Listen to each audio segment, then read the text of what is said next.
A police officer has admitted lying. This is a huge blow, isn't it, to the reputation of the police force?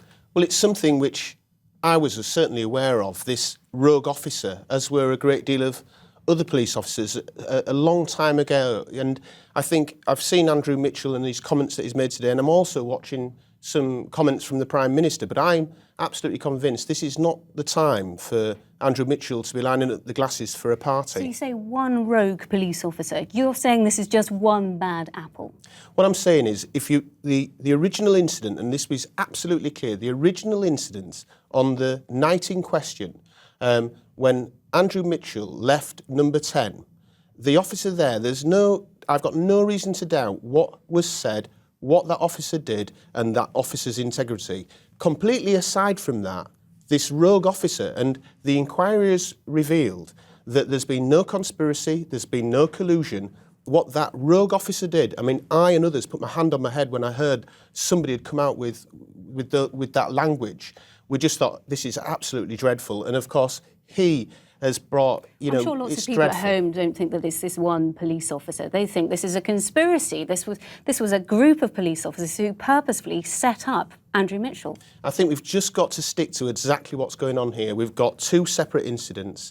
There's the original incident with PC Toby Rowland at that gate, and the officers and what went on after that. That's been investigated and continued to be, and I'm absolutely convinced that will prove that they've acted with high amounts of integrity. Then separate to that, which baffled everybody in policing, is what was going through the rogue officer's mind for him to come out and say what he's done, and he will now face the consequences, quite rightly so. Well, Scotland Yard say they're investigating, but why should anybody trust this investigation?